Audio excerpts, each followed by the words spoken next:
Hello, everybody, and welcome. Today is Friday, May 28th, 2021, and this is your PTE NewsBreak. I am your host, PTE, also known as Permission to Exist, and this is our favorite time of the week, every Friday, where we get together and just go through the events of the week. There's a lot of insight to be gained usually, so we have fun doing that. So welcome, everybody. Thank you so much for being here, and we are going to go ahead and get started. All right.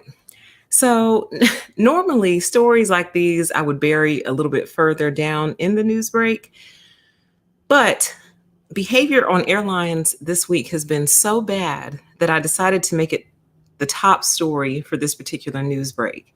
So a Southwest flight attendant gets her teeth knocked out by an unruly passenger, and we are going to watch the video, and it is rather violent. So if you don't like to look at real violence, and I say real violence because some people can watch like movies and look at fake violence, but if you don't like real violence, I wouldn't watch this video, and I will let you know when I'm getting ready to show it. But let's take a look at the article very quickly, and then we will take a look at that video, okay? It says a Southwest Airlines flight attendant had two of her teeth knocked out by an unhinged passenger over the weekend. Lynn Montgomery, the president of TWU Local 556, drew attention to the attack in a letter to the airline's CEO, writing that the flight attendant was seriously assaulted, resulting in injuries to the face and a loss of two teeth. The shocking incident took place on Sunday morning after a flight from Sacramento landed in San Diego. A female passenger repeatedly ignored in-flight instructions and became verbally and physically abusive upon landing. Police were asked to meet the plane when it arrived in San Diego, and the passenger was taken into custody. Video on Facebook showed police officers with the San Diego Port Authority escorting a woman in leopard print leggings and a sweatshirt from the plane. Susie Marie Stidham, who posted the clip, said the woman apparently became enraged when the flight attendant told her to keep her seatbelt fastened while the plane was still moving. What I saw was the flight attendant in the front suddenly start screaming, "No, no, no, stop," and running toward the back. The woman in the back was attacking the flight attendant, punching her in the head. While the flight attendant was staggering back with a bloody face, we were all told to stay in our seats while they brought in police to remove the unruly passenger. San Diego Harbor Police on Tuesday identified the passenger as Viviana Quinones, 28, and said she was charged with battery causing serious bodily injury. The flight attendant, who was not publicly identified, was treated at a hospital and later released. Southwest said it flew a friend to San Diego to be with her. In her letter to CEO Gary Kelly on Sunday, Montgomery noted this was one of hundreds of recent incidents involving unruly travelers. Okay, the unprecedented number of incidents has reached an intolerable level, with passenger non-compliance events also becoming more aggressive in nature. She said there were 477 passenger misconduct events on Southwest planes between April 8th and May 15th. Montgomery asked Kelly to lobby federal officials for more federal air marshals on flights and to ban passengers who violate rules instead of putting them on another flight. Let's work together to increase personal safety and security across the industry and bring some stability back to our working lives, she wrote. So this is the person who allegedly, it's not really alleged, there's video, but you have to say that until a court of law makes it official. This is the person who allegedly attacked the flight attendant. And we're going to go ahead and watch the video. So here comes your warning. If you don't like to see violent things, I would turn away for about 2 or 3 minutes. It's not a very long video at all, but I might show it twice. So this is your warning, and you've been warned. All right, let's go.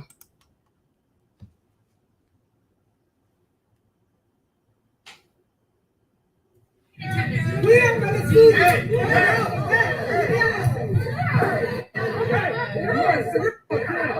sit down.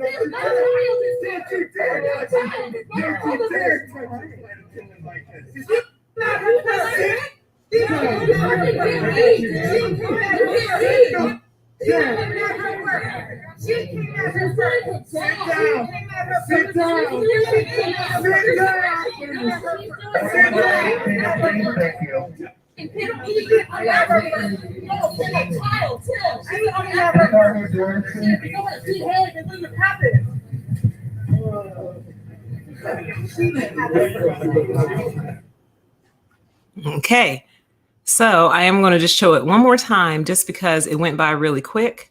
So here we go. We are going to see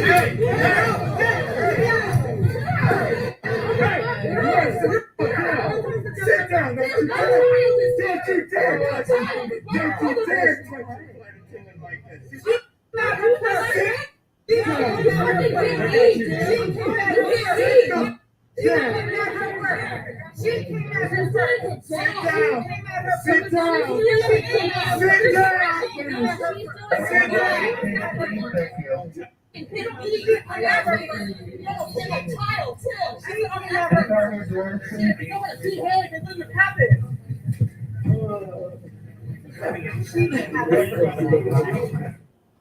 Okay. So y'all already know. You already know. I have so much to say about this. You already know. Okay. Whew, where to even begin?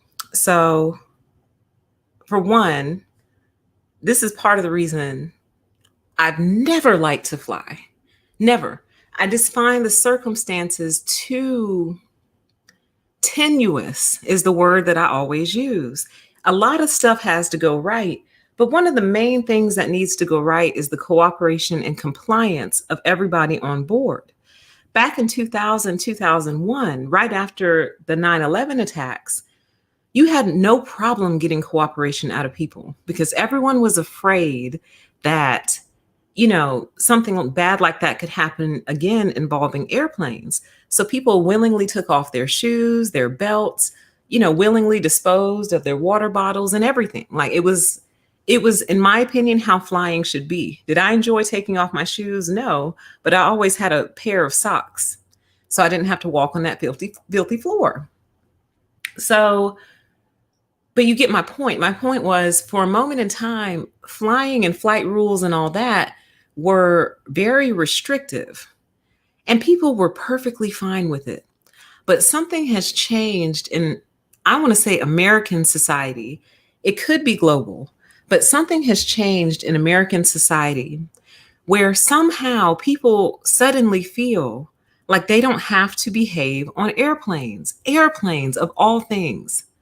And I think what makes it so bad is the fact that you can't just get off. You can't be like, ooh, they're getting out of control here. I'm going to get off at the next stop. We're all trapped. So the fact that you want to act out in a situation where we're all trapped is one of the main reasons I don't like to fly. It requires too much trust on all ends, right? So there's that. But then when you find out what she got upset over, it's not one of your standard mask incidents and one of your standard mask tantrums. She got mad because the flight attendant told her to keep her seatbelt buckled until they reached the gate, which is very standard. And people who haven't flown for the first time may not know that, right? So if you wanted to play devil's advocate and say, oh, maybe this was her first time on a plane, well, that's not how you react to the rules, but let's pretend this was her first time on a plane. Where did people start believing that you do not have to comply with the rules of a flight attendant? Where did people start believing that? Where did they get that from? It's kind of stunning, honestly. Truly, it is, really. But that's one of the rules. And to a lot of people, it doesn't make sense because in their mind, they're like, well, we're already on the ground. We're on the ground. We're at the airport. We'll be at the gate in 30 seconds. What difference does it make? The difference that it makes is things can still happen while the plane is in motion. So another plane can land and go out of control and hit the plane on the tarmac. The plane you're in might suddenly lose control of the brakes. Stranger things have happened. I know y'all have seen when planes have skidded off the tarmac when it was icy. Things happen. That's why. So stay seated and remain buckled until we have fully docked, if you will. But she decided that she didn't like that rule. And as a result, she decided she was going to assault the flight attendant to the point where this woman lost 2 teeth. Okay? And how bad could it possibly have gotten if that gentleman hadn't been there to break it up? And so, excuse me, it's so, it is disturbing. I just looked at the chat. It's disturbing because it requires the passengers and fellow flight attendants to suddenly become police officers. You sure you want to defund the police still? You sure about that? Because that means you're going to have to do stuff like that more often. You're going to have to break up a wild, violent, swinging female who's attacking a flight attendant when y'all are all trapped on an airplane. So that's what you're going to have to do as a citizen cop. Now, let me get into something I've said a million times. I'm going to say it again until it starts happening. What the airline industry needs to institute is essentially a flight pass where everybody starts off with an A grade. And then as you engage like in things like this, your letter grade drops. Now, obviously, she would be completely revoked, as Southwest already has done. Southwest has banned her, this particular passenger, so she's no longer welcome on Southwest. But why don't we go ahead and make that a universal ban? You're banned from flying, honey. Flying is not a right. It's not. I'm sorry. Some people might feel like flying is a right. Flying is not a right. Flying is one of the only privileges that actually exists. Flying is a privilege. It's a privilege to get on this airplane. It's a privilege to let you remain on this airplane. That's a privilege that should be able to be lost indefinitely because you don't know how to act. So that means if you're flying international, and you get banned, well, you better get real familiar with the Greyhound or the Megabus, or drive. Get a car, get a license, get some insurance, and drive to where you need to go. Or take a train. We got trains still. Then you'll cry and lament and say PTE, but then I can't go international. And I don't think you deserve to go international, though. I really don't. After an incident like this, I think you've lost the right to fly internationally. They don't want that mess in their country. Why would they want you? Why would they want someone who's willing to assault a flight attendant in their country? Why would they want that? So I feel like you should lose your right to fly, period. Like you've lost your privilege at least for like 5 years. If y'all want to be nice and leave a little caveat in there, fine. Lose the privilege for 5 years. And during the course of those 5 years, you are going to be enrolled in our Good Flyer passenger program. And you are going to take a series of courses where you have to pass with a 90% or better, where you learn how to act on an airplane. And we're going to design it in such a way that you can't Christmas tree it. Yep. You're going to be enrolled in our Good Flyer passenger program. And in doing so, and in passing with 90% or higher, slowly but surely, you may be able to earn your way back to an airline. But I also think you should be permanently labeled as risky. You're a risky passenger. Now, y'all might say, well, what about everyone else? What about the person who cusses out the flight attendant but doesn't touch him? Okay, well, you lose a letter grade on your flight pass, and you also have to enroll in one of our 1-week courses. See, the girl who got banned, she's going to have like a 6-month course to complete. But if you just get unruly, but you don't touch anyone, you just get ugly, you're going to lose a letter grade and you have to complete the program to start earning your points back. I'm so serious. I've been advocating for this for over a year.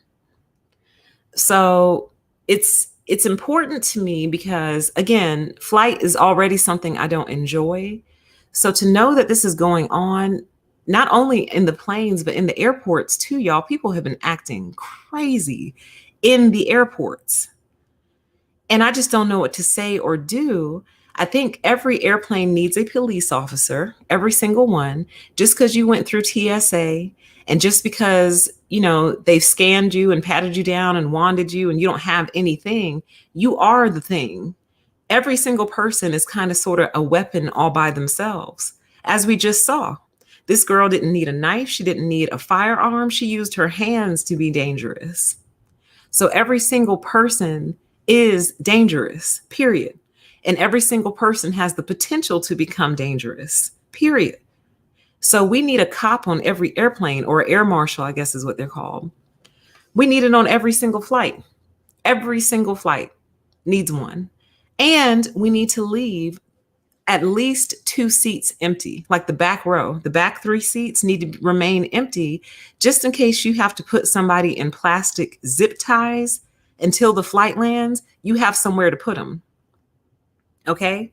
Like a little holding cell. Every plane needs a holding cell. What is wrong with you people? I'll tell you what's wrong. 2 things. 1, money. They're like, yeah, we know she knocked her teeth out. Just ban her from Southwest, but she can fly with us because we want that cash. So money is 1. But 2, flight is still making the assumption that people are well behaved. And flight is still making the assumption that our society still values civility to some extent.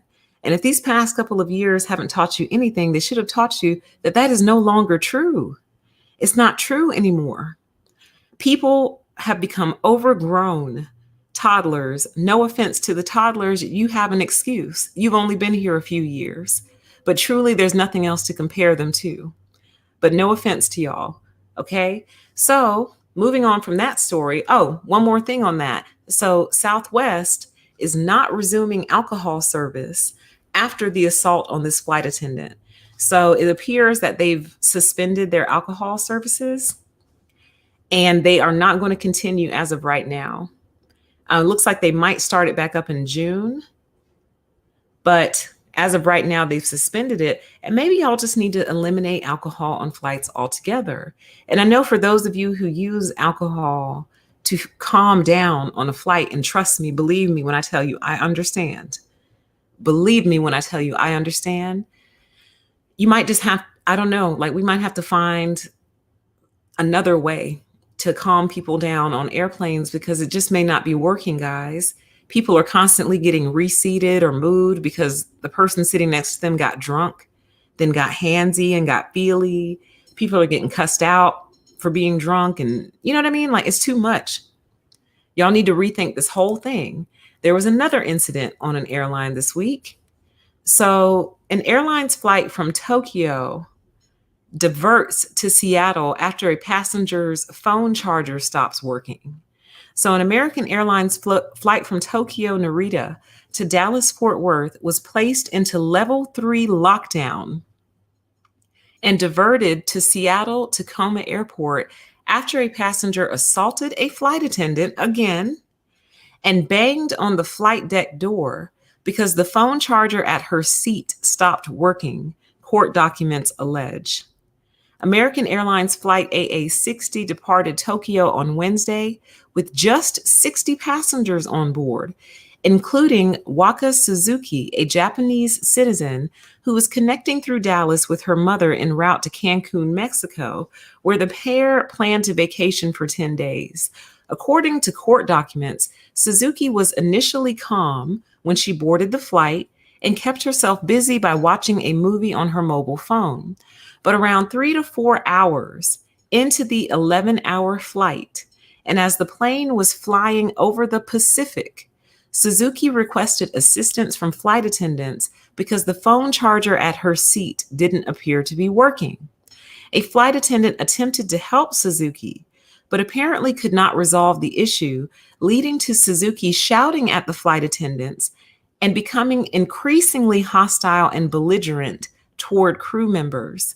Suzuki demanded flight attendants bring her items to resolve the issue, and when they didn't, Suzuki stands accused of running down the aircraft aisle from her seat in economy toward the flight deck. I don't know what that is. Is that the pilot's door, the flight deck?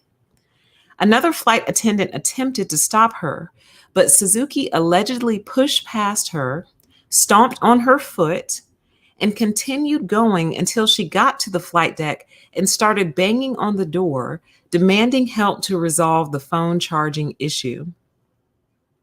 The captain put the aircraft into level 3 lockdown and informed the FAA of a threat to the aircraft, while Suzuki was restrained with plastic flexi-cuffs. The flight was diverted to Seattle, where Suzuki refused to deplane for 25 minutes. According to an affidavit, Suzuki told Customs and Border Protection officers at Seattle Airport that the flight attendants were rude and dismissive towards her. She admitted knocking on the flight deck door because she wanted assistance with her phone charging issue. Suzuki also admitted that she punched and elbowed one of the flight attendants, but claims the crew spat on her and pushed her to the floor. She apparently didn't have any alcohol on board and told officers that she doesn't take any prescription medication. Suzuki is accused of knowingly and intentionally interfering with flight crew members, and the FBI is investigating. So your little trip to Mexico turned into federal charges in a country that you don't even live in. And I don't know how that works. Do you get tried in America? Or does she have to be, what is it? What is it, deported, or is there a different term when it's like legalities involved? Does she have to go back to Japan to face charges, or does she have to face charges here in America? At any rate, this is exactly what I'm talking about, you guys. So she got on the plane and all was well. For 3 or 4 hours, all was well. And then when her phone charger died, which I just saw in the chat, there are portable phone chargers, honey. Get one and keep one on you. Now, a lot of airlines have restrictions on how big it can be. So you can't have like a massive lithium battery charger, I don't think. But there's some like little phone bank type chargers that they will allow. You have to look it up. It's different for each airline. So do look that up. But honey, don't go anywhere without a portable phone charger. But aside from that, this is my exact point. She was fine for 3 or 4 hours, then started flipping out. This is why we need cops on every single flight, or air marshals, people who are not flight attendants. They will not be serving you your drinks. They will not be getting you your pillows. And they will pretty much, I mean, with the exception of using the restroom, will be seated in one place. Maybe we need two. So when one gets up to use the restroom, there's still another one there. But the airlines probably would never do that because they don't want to lose the money on those seats. But I think it would be worth it. And I think passengers like myself would feel so much better knowing there is some sort of legal authority on this aircraft. So if something starts to go down, I don't have to rely on the flight attendant, and it shouldn't be their job to be security guards also. I'm sorry, it just shouldn't be.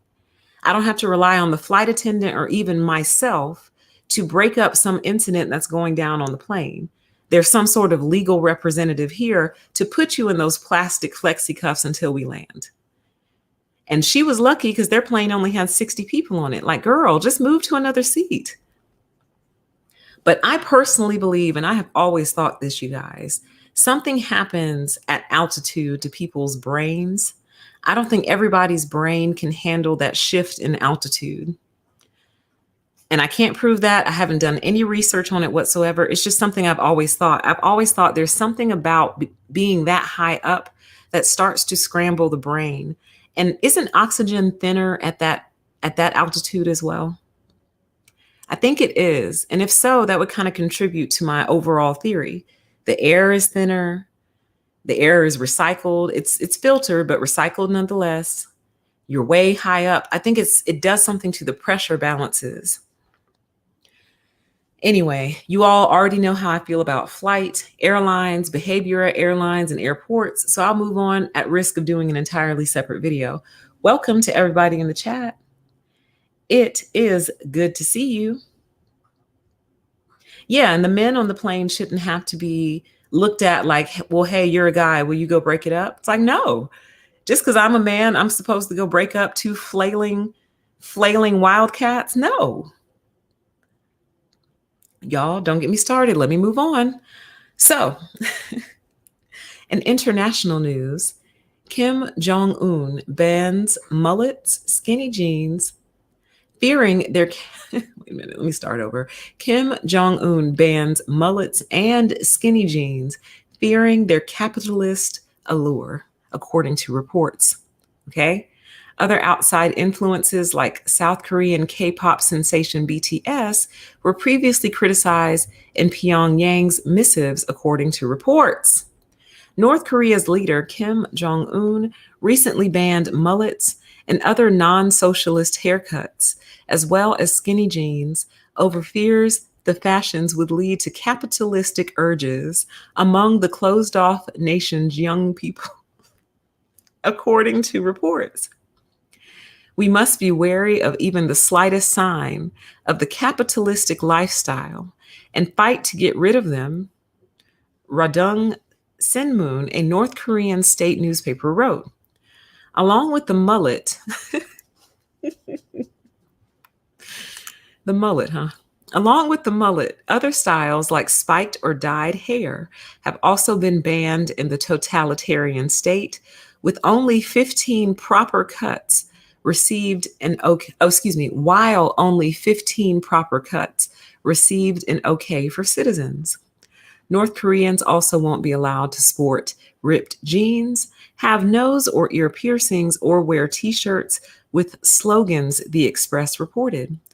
History teaches us a crucial lesson that a country can become vulnerable and eventually collapse like a damp wall, regardless of its economic and defense power, if we do not hold on to our own lifestyle, the state newspaper wrote.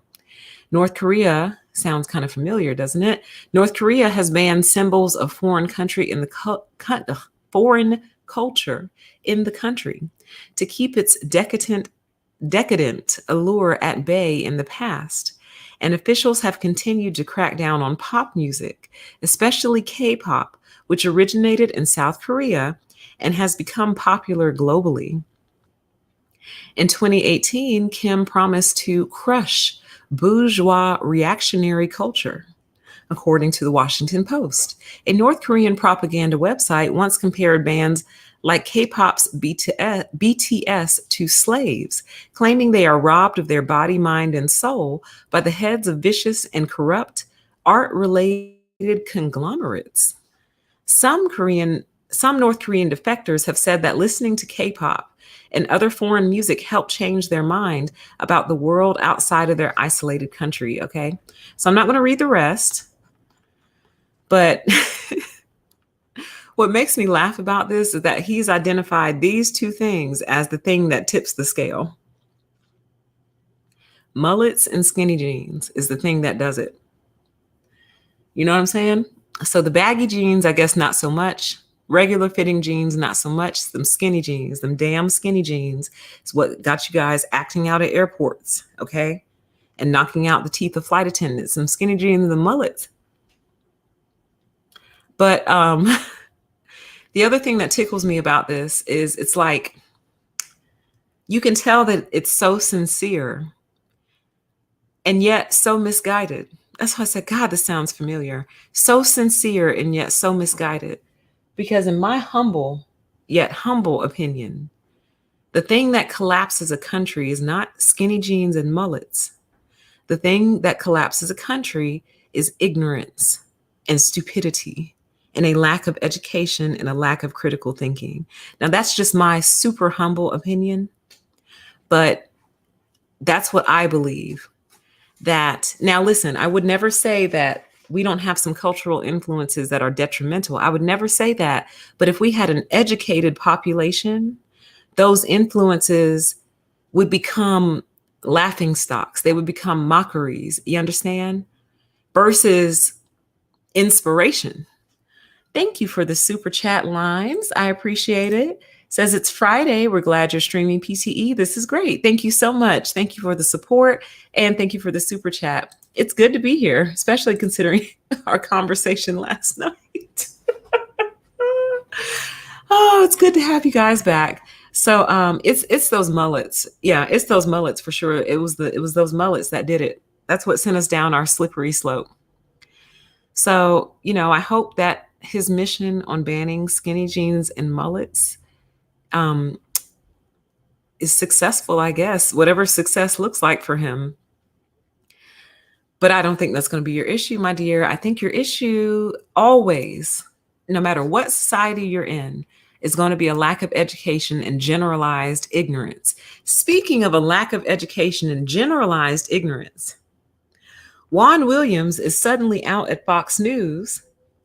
The Five and other, Fox News is The Five. And insiders are blaming co-host Greg Gutfield. And there's a reason I'm bringing you this story, because otherwise I wouldn't care. So there's actually a reason I'm bringing you this, and I wonder if some of you remember or could guess.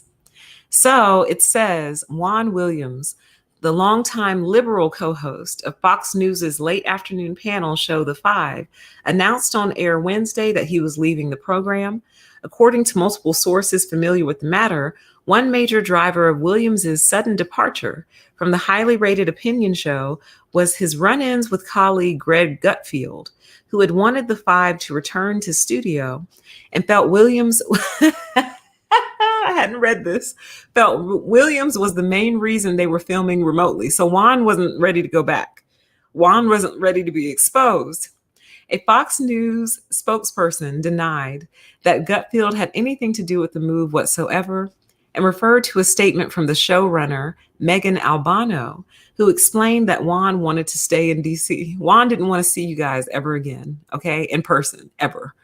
Williams, who has been with the show since 2011, was diagnosed with COVID-19 months ago, forcing the program to return to remote filming. The host had briefly resumed broadcasting from the Fox News studios in New York to the fall of 2020.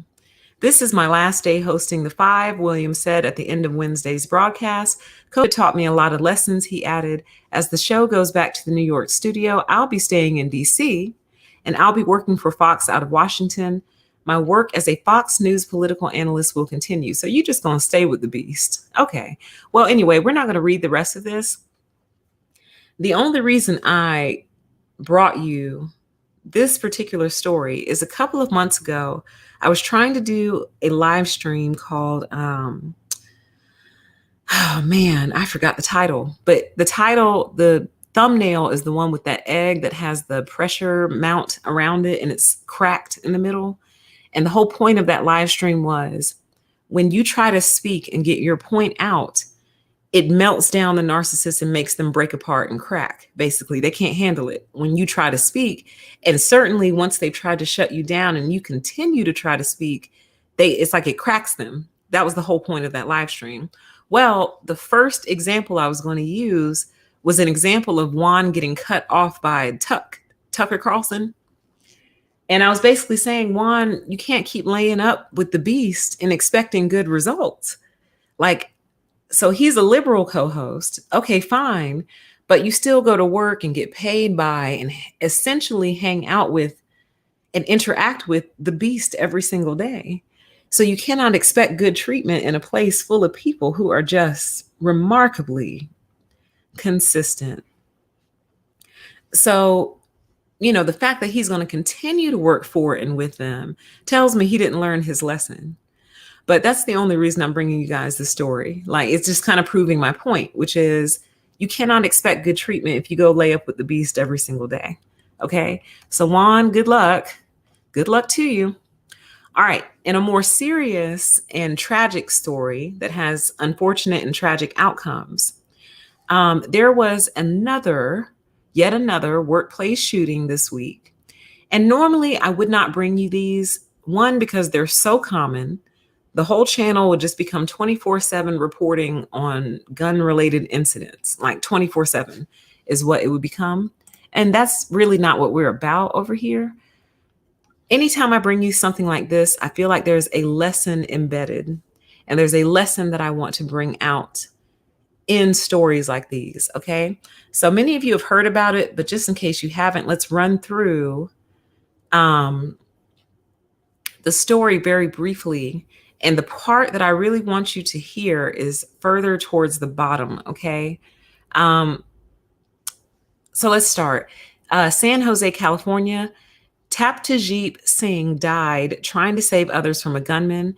Kirk Bertolet saw some of his coworkers take their last breaths.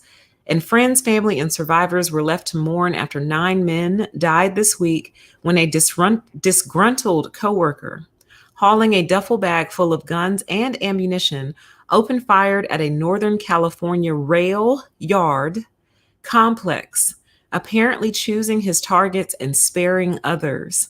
Samuel Cassidy, 57, turned the gun on himself Wednesday morning as sheriff's deputies rushed in at the Santa Clara Valley Transportation Authority in San Jose.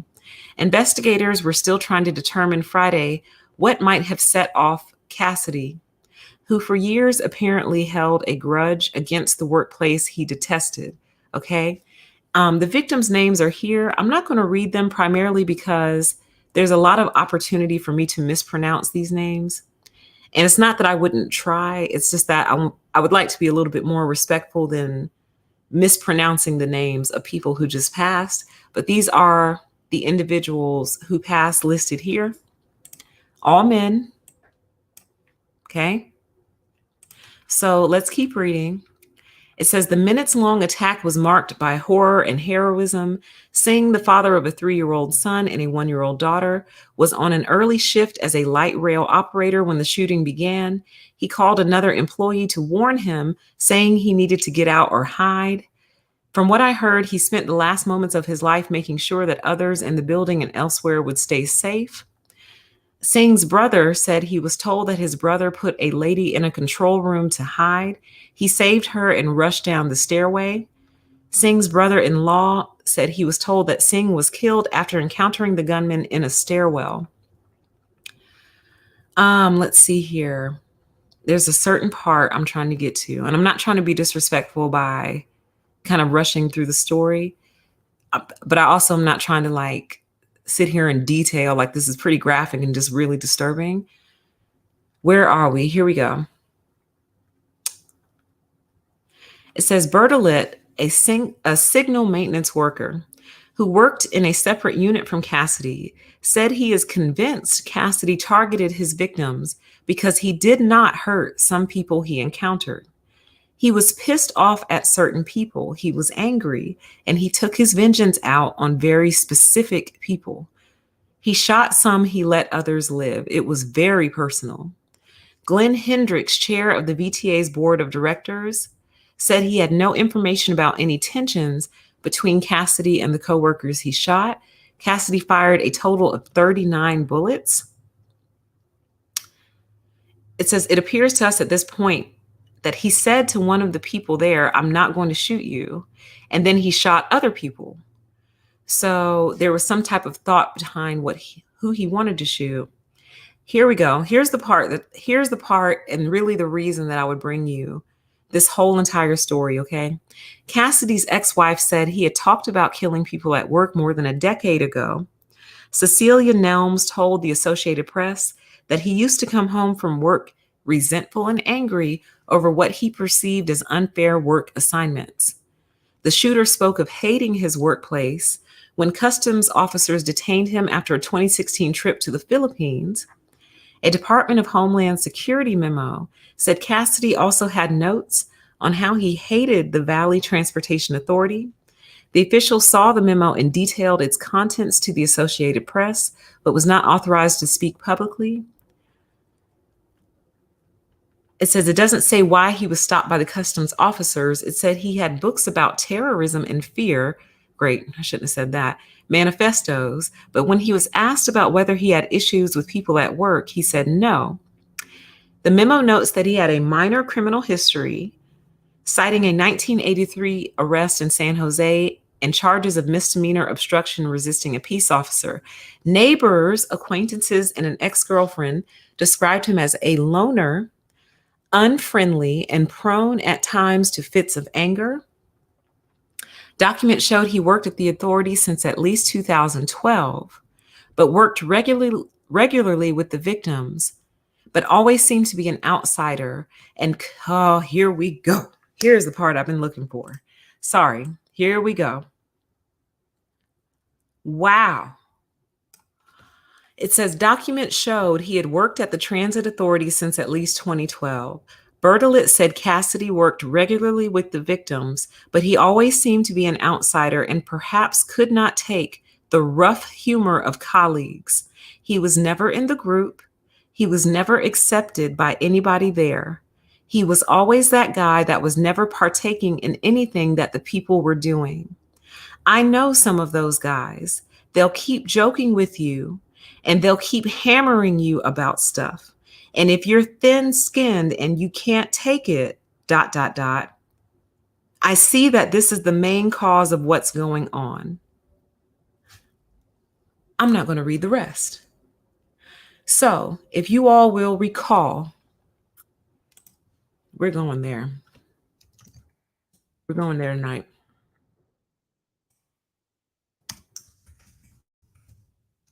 I almost titled this news break. I almost put in the title, Lunch Bucket Strikes Back.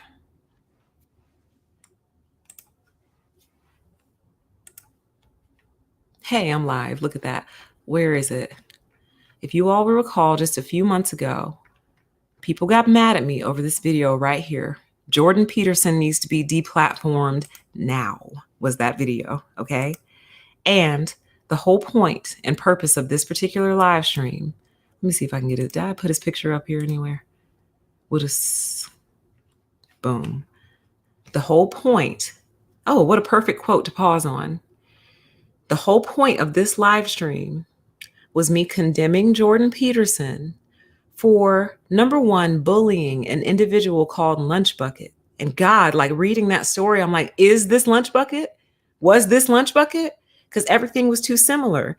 Working on a rail yard, couldn't take a joke, kind of was getting picked on and bullied by the guys there. Then even in the article, it says, well, if you're kind of thin-skinned, then, you know. And my whole point was saying that Jordan Peterson was victim blaming and encouraging individuals that bullying people is okay and that they should be able to take a joke. And that, come on, man, if you want to be part of the group, you got to let us razz you a little bit.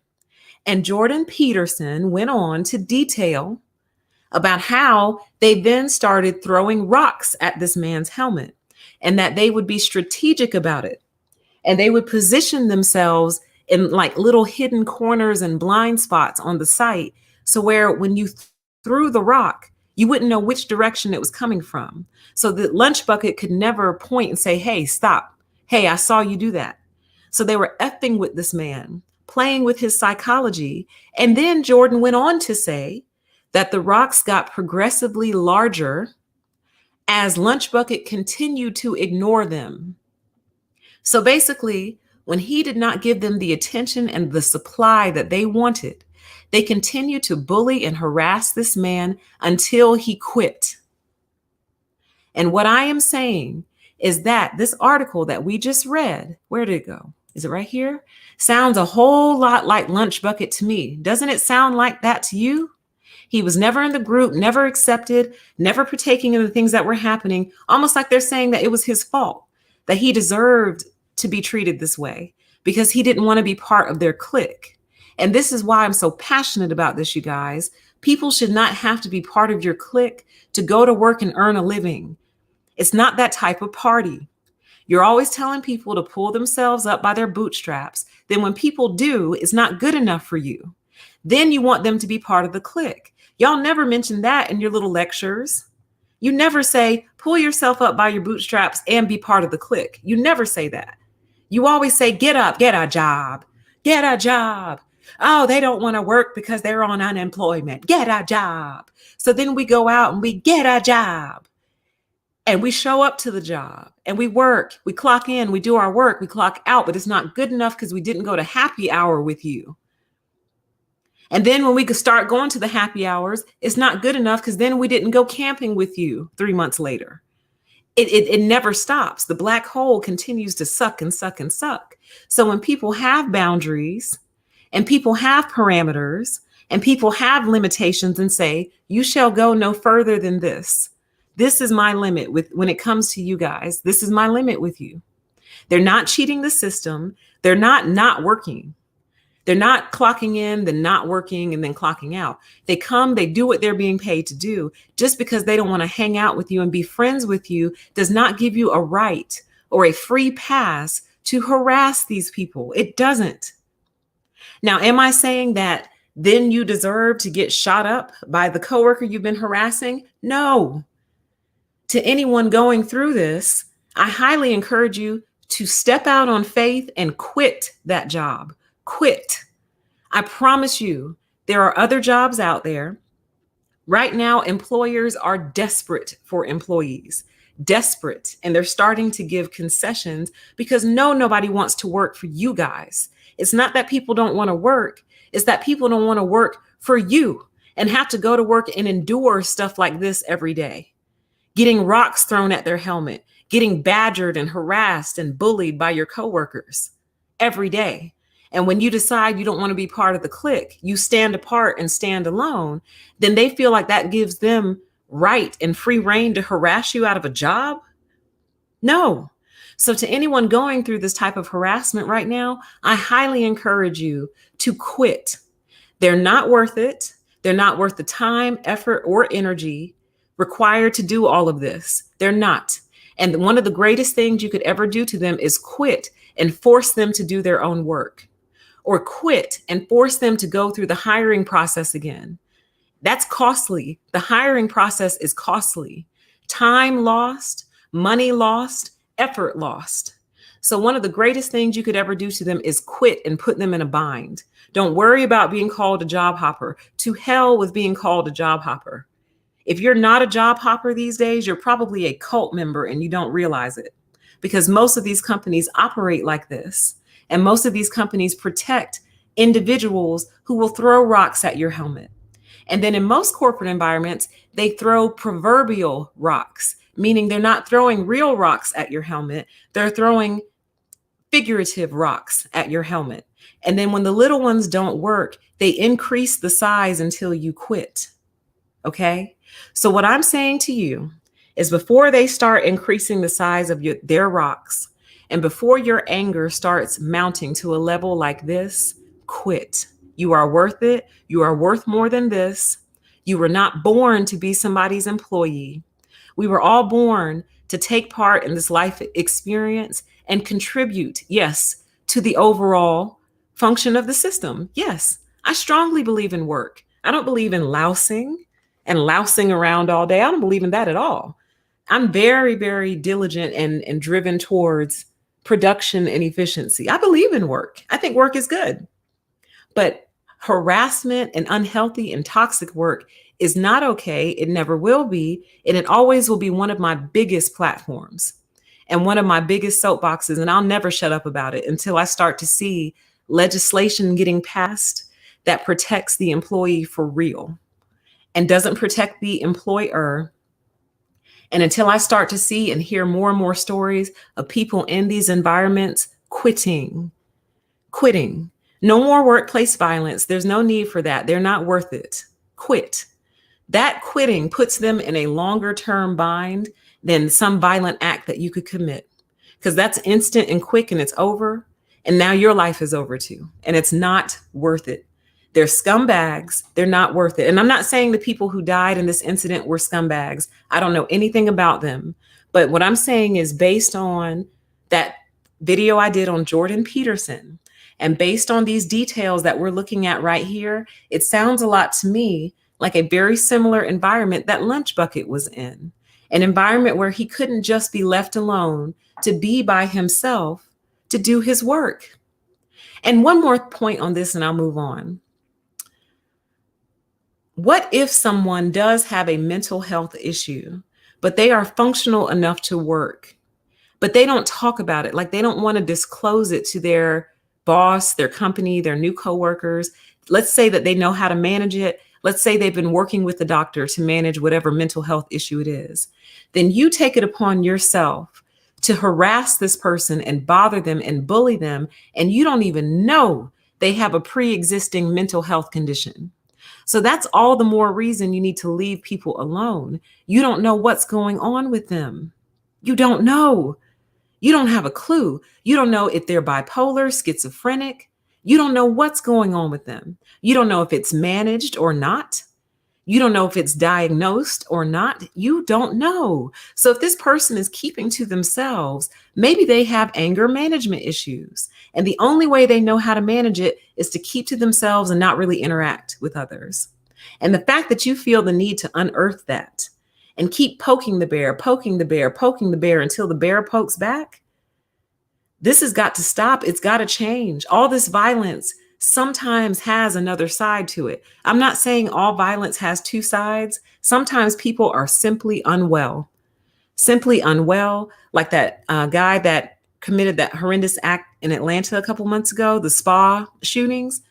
Like there's no two sides to that. He's unwell, unstable, imbalanced, deeply entitled. There's no two sides to that. But this story might have another side, you guys, is what I'm saying. And again, I know to the families of the victims and to the community, this is not comforting to hear. But what I'm saying is it is possible for us to start preventing this stuff. When we start believing the bullied, when people go to HR and make reports and they can't always prove it. That's the part of this particular thing right here. You cannot always prove this stuff. But when someone has the courage to come to you and say, in spite of my fear, I'm coming to you to report this, you need to take it seriously. Instead of D&I training, you need anti-harassment training, anti-bullying training, anti-narcissism training. That's what you need in these companies, because these companies are creating narcissistic safe havens and directly contributing to results like these. I'm sorry, you are. You are contributing to this. These people don't just wake up in the morning and go do this stuff. Some people do. Yes, some people are literally completely detached from reality and believing strange things and go do weird, violent, horrific things. Yes, they do. But some people simply snap. And if we want to prevent this in the future, we need to start taking narcissism in the workplace seriously, bullying and harassment in the workplace seriously, if you want to start preventing this type of stuff. Okay? So let's move on. Let's move on to other, I wouldn't necessarily call this lighthearted, but it's not as heavy as where we just came from. Okay?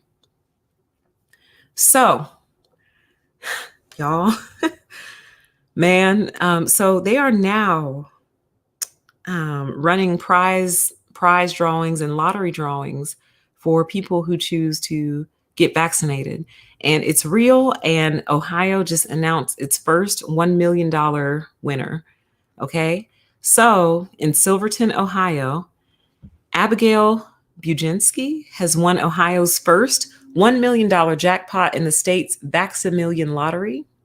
A recent college graduate, the 22-year-old, lives in the Cincinnati area, residing in the small and quiet village of Silverton, about 11 miles northeast of the city. Well, thank you so much for giving her exact coordinates. Thanks. Wow. She lives in the Cincinnati area. She's in a small, quiet village of Silverton, 11 miles northeast of the city. Wow. Thanks, guys.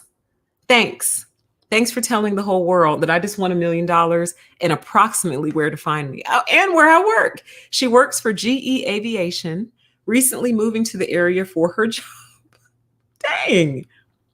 She's at Ohio State University pursuing her master's in aerospace engineering. Girl, quit. I would drop out. I'm sorry. I would go pursue life for a little bit. I would pursue life for like 10 years straight. And then after I pursued life for 10 years, then pick that master's back up. It'll still be there and it'll be the exact same classes too. They wouldn't have changed in 10 years. I promise you that. Whatever classes you're taking today, come back in 10 years and they will still be the same format, same approach, same assignments, and probably the same professor. So you're good. I would drop that program immediately and go start living life. Let's see here. Blah, blah, blah, blah, blah. Yeah, of course not. She has no plans to quit her current job. Of course not. And she's going to donate some of the winnings to charity. That's super sweet. Let's see. So yeah. So you have her exact coordinates. Thanks so much, you guys, for the exact coordinates. So she's the lucky winner. And this is not the only state doing this. There are other states running different lotteries for this. I will be on my other channel later on tonight. What time is it? When the news break ends, probably about an hour later, I'm going live on my other channel. I have some extended thoughts regarding the video we did last night and this right here. So I'm going to be sharing those on my other channel. So you can catch me over there for those that are interested. But I will say this, don't come over there if you're not ready for other types of conversations. Okay? Next level, different, never discussed, unproven, speculation. That's literally what that whole channel is about. Please don't bring your closed-minded self over there. I can't handle it. Literally, I can't take it. My brain will snap, and I'm already magnetic AF, so I don't know what that means. Okay? So let's continue. Let's move on. Congratulations to the lucky winner. So, in things that I find concerning, something is starting to arise out of India, and it seems to piggyback and ride hand in hand with COVID. But India is currently being hit by black fungus, and apparently there's also a white fungus. Okay. And apparently it's like worse than COVID. So it says health officials in India are scrambling to contain a potentially fatal fungal infection affecting people being treated for or who've recovered from C-19. Why it matters. Mucormycosis, the black fungus infection, is still quite rare, with some 9,000 cases as of Saturday. But Indian health services are overstretched treating C-19 patients with oxygen and other supplies, running out in many places amid sluggish vaccine deliveries. The fungus has been declared an epidemic by health officials. The death toll has not been disclosed, but local media have reported that 250 people have lost their lives. Okay, so right now, this is a small and quiet story, okay? But if I were going to go ahead and make a prediction, this is going to spread worldwide, no question. Like, no question. I'll share that. I'll keep that for my other channel. This is going to spread worldwide. And one of the main reasons it's going to spread worldwide is because I don't think we learned our lesson from COVID. I don't think we became germaphobes in the way that we really need to be. I don't think that we suddenly learned to value health and hygiene and cleanliness. And if we think that we can vaccinate our way out of it, then why should I wash my hands and cover my mouth when I can just get a vaccine to take care of whatever I got going on and whatever I spread globally? So what? If I've got a, level 3 COVID infection, they'll develop a vaccine for it and we'll be fine. And see, that's why I'll save that for my other channel. But anyway, I don't think we learned our lesson. Just like COVID started in Wuhan and spread globally, I believe this black fungus thing is going to spread. I think it's going to spread in America like wildfire because we just simply do not value hygiene. I do think we have some new converts. So I would say we probably recruited 10 to 20% more brand new germaphobes, people who weren't germophobic before.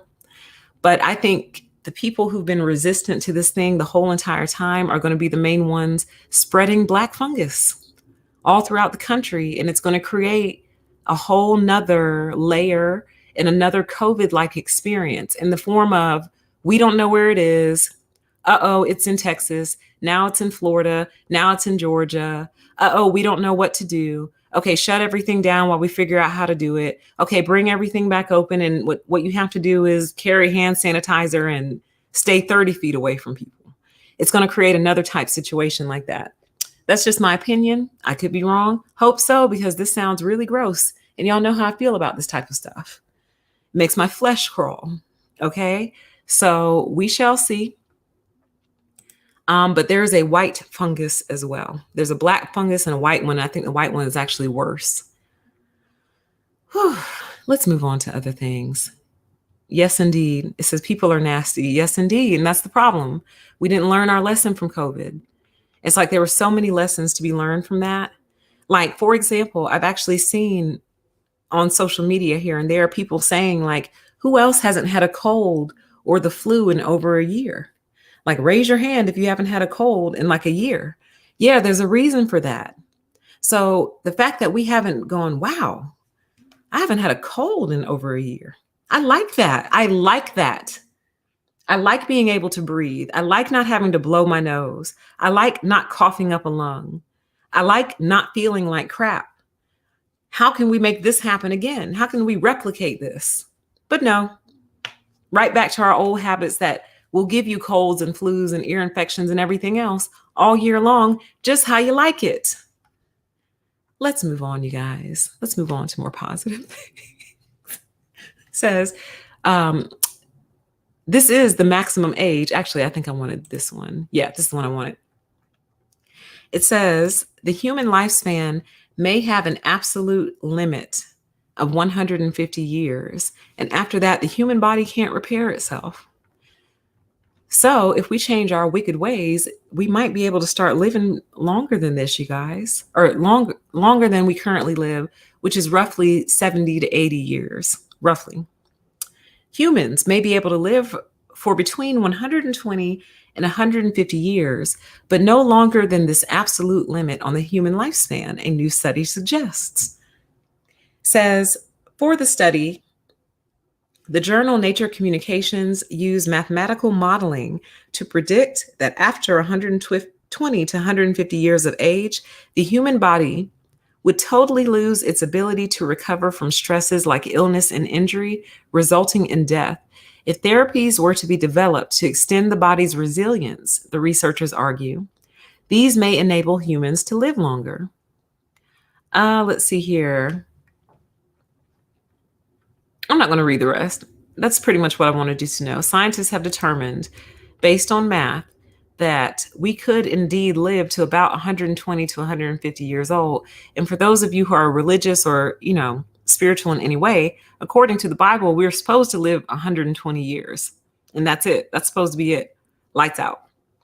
So the fact that we're not says that we're doing something wrong to not bring ourselves to our actual lifespan.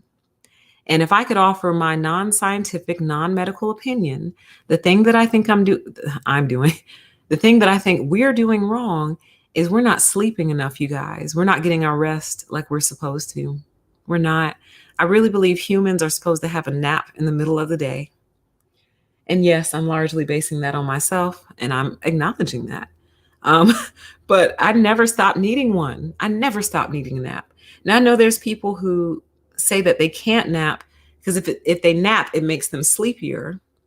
And then there's other people who can't nap because if they take a nap, they'll just go to sleep for the day or the night or whatever. So I recognize that everyone is different, but I truly believe in my heart, we don't get the rest that we are owed. And I think Starbucks and every other coffee company would be proof of that.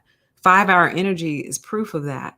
The fact that we are always looking for energy alternatives. We are always trying to figure out how to get our energy back, right? Always. Like that's what we're always doing. A lot of people exercise for energy, but it's energy that we're seeking. And I simply believe it's because we don't let our bodies rest when they want to. Meaning if your body wants to sleep in till noon, maybe you should let it, But then, of course, that goes against our favorite thing and the thing that we worship, which is work. And most jobs start around 8 a.m. Some jobs start at the ungodly hour of 7 a.m. They were talking about in one of these states, I think it was Georgia, actually, starting the school day earlier for high school students when science has already said that high school students need more sleep than any of them, than kindergartners or middle schoolers.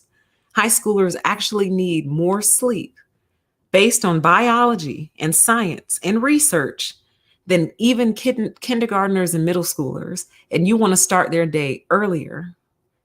So there's lots of different implications that can come out of that.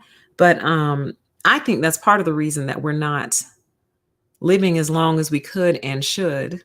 And the other thing that I think, and this might take you by surprise, is, honey, I think we are all stiff and stove up. Okay. And what I mean by that is, I think we are all deeply and tightly bound at the musculoskeletal level, meaning like things are not flowing through our bodies as they should. Now, some of you probably work out all the time, and you might be very fit and agile. You might be a runner or maybe just a walker or whatever. So you might say, well, PTE, that doesn't really apply to me. What I'm saying is even you, and probably you more so, are tight and deeply bound up at the musculoskeletal level. And I think what happens over time is we just get tighter and tighter and tighter and tighter till our body just can't move things around anymore. And we just die. That's a theory, just a theory. But I guess what I'm trying to say is, in addition to sleep, I think we all need like deep massages at minimum once per year. And that is a minimum. If I were going to recommend a regular cadence, like once a month for a regular cadence for health, not for luxury, not for some pampering, not for, massage me type situation, but literally for health, for your life, like once a month, a deep tissue massage to break everything up and get it moving, but at minimum once per year, minimum. That's just my opinion though. What do I know? I'm not a doctor. Okay. So let's move on. I should have warned you, for those of you who ick out. I don't like these things. I have a funny story for this too. I hope I remember to tell you, but a Georgia county begs people to stop calling 911 about cicadas. So the cicadas have hatched, okay, which is, it says, we've been warning you for weeks. A massive swarm of cicadas are emerging from their dormant states and creating a lot of noise. In Union County, one of the areas in Georgia where Brood X is happening, emergency officials there ask people to stop calling 911 about the loud noise the cicadas make, which sounds like an alarm. See, I don't like that. Union County's 911 is receiving multiple 911 calls for alarms in the neighborhood. More than likely, these alarms are not alarms at all, but a bug, Brood X. How very disgusting. The last time Brood X made an appearance was in 2004. The cicadas come out once soil reaches 64 degrees. They typically begin to emerge in mid-May and will stick around through June. Their calls can approach 100 decibels. That's the same intensity as a lawnmower. I can't. So there's a county in Georgia where they're asking people, please stop calling us about these things, okay? We know. I wonder if they have video. Oh God, please, maybe not. Maybe we shouldn't do this. Let me see. Where's the sound? I can't do this. I'm sorry. We can't watch that. I'm sorry. We can't watch that together. But I will be telling you just a funny story. One time I got trapped in a house with a cicada. And it was probably one of the most terrifying experiences of my life. And I remember seeing this thing go out the corner of my eye. And you know how you think you see something out of the corner of your eye, and then you look and there's nothing there, and you're like, I'm tripping, which is not unusual. But then I went downstairs and I saw this thing fly, and it was like, and I let out what I call a guttural scream. It was guttural. And mustered up the courage to, what did I put over the top of that thing? I think I put a trash can over the top of it, a little one, but then it was trying to fly. So it was like ding, like hitting the sides of the can. And that's when I screamed and ran out of the house. And I had to call a friend to come assist me. And this person literally just got a paper towel and scooped it up with their hand and released it outside. And I said, I think you might be my hero. And I think I love you. And I think I'm going to ask God to bless you for that. It was just the combination of the sound, the strength, like the way it was hitting the side of the trash can, the bing, bing, bing, bing. And I let out a guttural. It was guttural. Yeah. So I hope these things die off soon. I don't understand the purpose. I don't understand why they're here, why we need them, why they're so big. Like they are huge, you guys. Huge. It's really unnecessary in my opinion. But that's my story. So anyway, and shout out to the friend who who had more courage than I did and do. All right. So here's our final story. This is more of a public service announcement for those of you who are planning on going out and traveling this weekend. Um, Uber and Lyft are on like major delays and have people waiting like 45 minutes at the airport and longer for a ride. Okay. It says Danielle DiMartino Booth flew into Fort Lauderdale in early May and ordered a ride from Lyft as soon as she landed. I hate when they tell a story. Just tell the story. Just report. The response, no drivers found. The Dallas executive, CEO of an investment firm, kept hitting the Lyft app in search of a driver, no response. Then she started talking to other travelers. They were all crowded in there, grumbling and mumbling, telling each other their stories. Then it goes on to say, it took 45 minutes for her to get a ride to Boca Raton, with the price double the pre-pandemic fare. She was on a business trip and did not want to expense a luxury car, which had less of a wait. Oh, okay. I was going to judge a little bit. I was going to say, girl, just get a regular rental car. You don't have to expense a luxury car. But reading it again, I think what this is trying to say is that she could have gotten a luxury car versus a regular car, but she didn't want to have to expense that. They need to clarify that. This is why details matter. Should have said something like regular rental cars were available, but twice the wait. She could have expensed a luxury car, but did not want to put that on her business expenses. You see what I mean? This is how things keep from getting misconstrued. Anyway, says I marinated in Fort Lauderdale for 45 minutes. And there are long delays. She's been greeted with long delays in New York, Phoenix, Orlando, and Dallas. All right. So it says travelers around the country face long waits and higher prices for ride sharing services, blame a surge in travel and a shortage of ride sharing drivers. Then later on in the article, they go on to try to blame unemployment again, saying, oh, we don't have any Uber drivers because they're all on unemployment and they're loving it. Basically, I'm embellishing and exaggerating now. I'm adding my own emphasis. But the gist of it was, oh, they don't want to work because they're on unemployment. And it's like, no. They probably are tired of getting their cars destroyed, getting their cars thrown up in. There's been a lot of assaults recently on Uber drivers and Lyft drivers. They're probably sick of that. They're probably tired of people getting in their car and they saying, hey, could you put on a mask? And the person says, I'm vaccinated. And they say, well, I understand that, but if you'd please put on a mask, that would be awesome. And the person flips out on them, cusses them out. They're probably sick of that. They're probably sick of you people coughing and hacking in their car, and on and on and on. So I'm so sick of these companies, pretending like the jobs they were offering were just so amazing. Like that they were just such incredible opportunities. Who would turn it down? Like, please stop. So there's that. But two, acting like people don't want to work because of unemployment. No, they're probably just sick of being misused and mistreated by the general population in the company that they work for.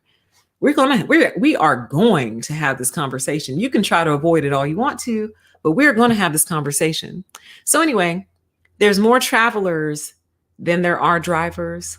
So please be advised of that. If you're going out this weekend and you were planning on saying maybe going out and having some drinks, and your plan was to take an Uber back home or take a Lyft back home, just know you might be waiting longer than expected if you do so. Okay. So that's kind of a public service announcement for you. I will be back on Not Permission to Exist. I will be on my other channel, A Deeper PTE. Please show up with your open mind and not your closed one. And I will be over there in about an hour. I'm about to go get something to eat really quick. And then when I return, we will get started with that show. Okay. So meet me over there. And it's been great having you guys. It's good seeing you again. And we will talk again very soon. All right. Take care and be safe this weekend. Bye.